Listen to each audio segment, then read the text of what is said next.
I'm making this video today to address and clarify any speculation as far as why I got kicked out of the gym. So number one, did not have anything to do with me doing the power lifts in a certain way, and it did not have anything to do with me deadlifting or the way I was deadlifting. I just want to get that clear. So I would say the reason I got kicked out, again, I can't mention specifics, is because there was a difference between myself and the owner as far as the way things are handled in the gym. So again, it has nothing to do with how I did the lifts.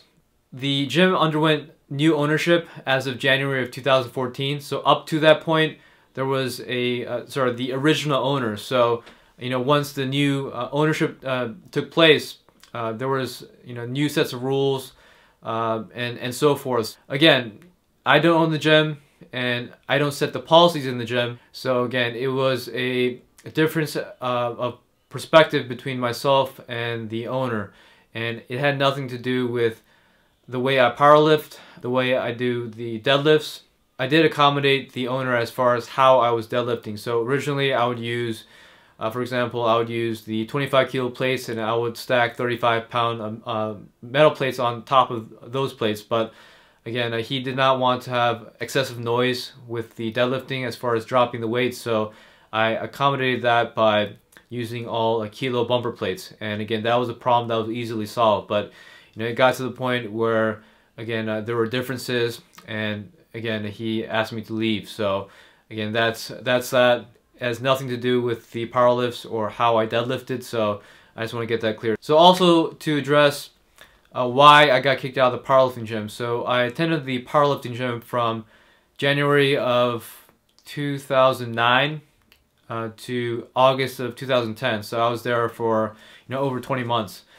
But the reason I got kicked out of the gym is I myself, I was not told exactly why I was getting terminated from the gym. It was simply, oh, Alex, you've improved in certain areas, but you have digressed in other areas. So that's the reason. That was the exact reason why I got booted from the gym. So I never was told explicitly why I got kicked out of the gym. And again, from what I'm hearing, it was more of a sharing is caring thing. I apparently wasn't sharing the racks or whatever, but again, that's just speculation because I was not told directly why I was getting kicked out of the gym.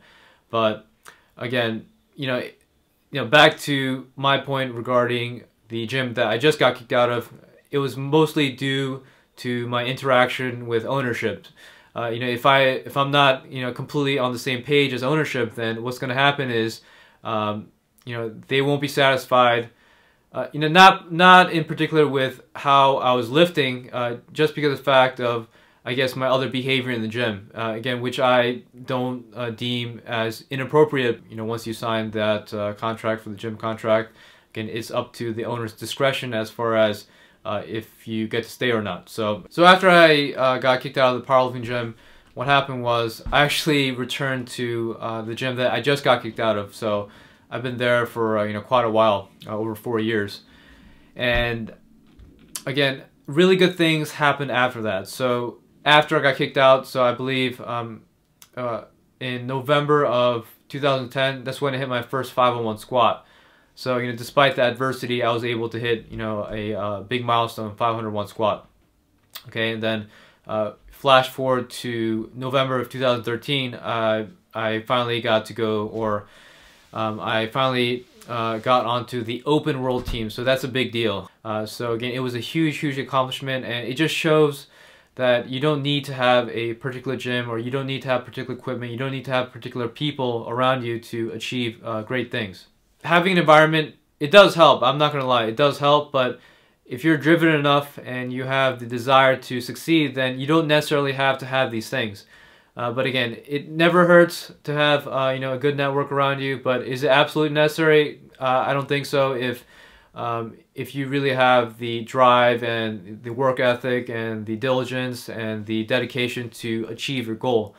And again, this happened 3 years after I was kicked out. In the meantime, I probably won't have a good powerlifting gym to attend to, but you know, someone, I guess a lesser person than me probably would have quit or probably would have lost interest in powerlifting. But again, because my desire to succeed in powerlifting is so high, it's not really a big deal to me. Again, I just quickly adjusted to the fact that, oh, I got kicked out of the gym and now I have to find a solution to my problem. I did find another gym, so that was a quick, I guess, band-aid solution, a temporary solution to the problem.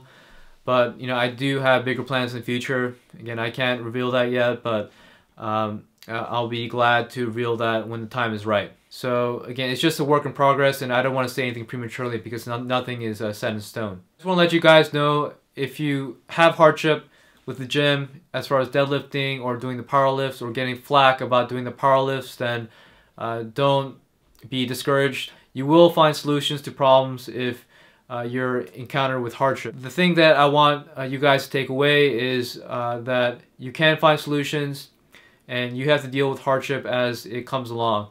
So I want to thank you guys for watching, and for me this is just a small bump in the road. It isn't a new situation obviously because this is now my second time getting kicked out of a gym. So again, it's just something that I have to find a quick solution to. And I want to also thank you guys for all the comments, for understanding my situation or placing some empathy regarding you being in the same situation. So again, I want to thank you guys for that. So stay tuned for more videos, and happy Halloween.